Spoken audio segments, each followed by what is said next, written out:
I want to talk to you today about a common thing which you must also have noticed. You take some cold milk in a mug and pour some hot tea in it. What happens? The cold milk also becomes warm and it assumes the temperature of the hot tea.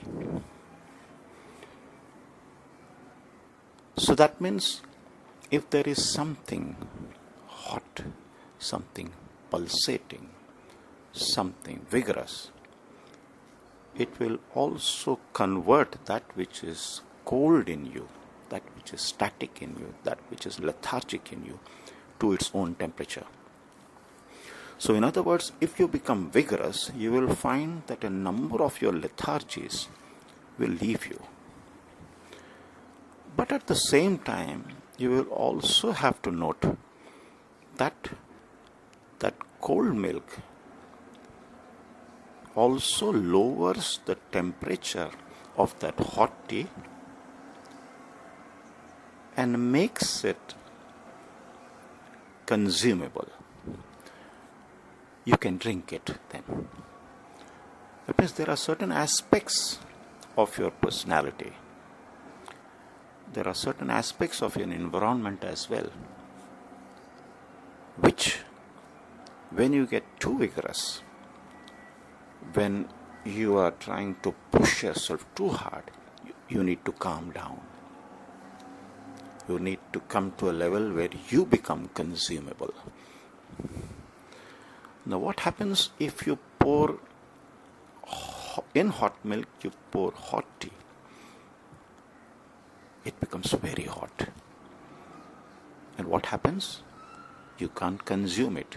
You have to wait for some time for it to cool down to temperature when you can really consume it. And that's what happens to your personality as well. If you have aspects of your personality which are all the time pulsating, all the time so vigorous, all the time trying to push you and prod you into action, that also becomes unpalatable. You need to calm down. See, you're working the whole day, but you need to sleep in the night. You can't be working the whole day and the night. If that were to happen, you would collapse. If a person runs a 100-meter dash, he runs with his greatest speed. But if he has to run more than 100 meters, what would happen? Probably he would continue for 200 meters. If he continues at the same speed for more than that, then what would happen?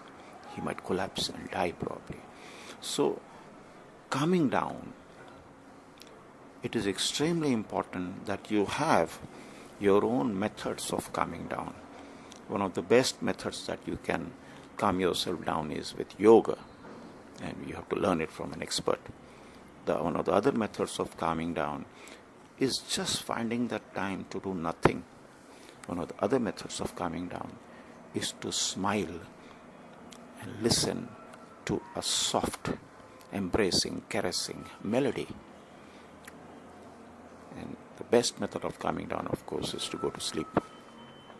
So, on the one hand, you need that vigor which will make even the lethargy go away. On the other hand, you also need that calming down which will take care that vigor does not overwhelm you.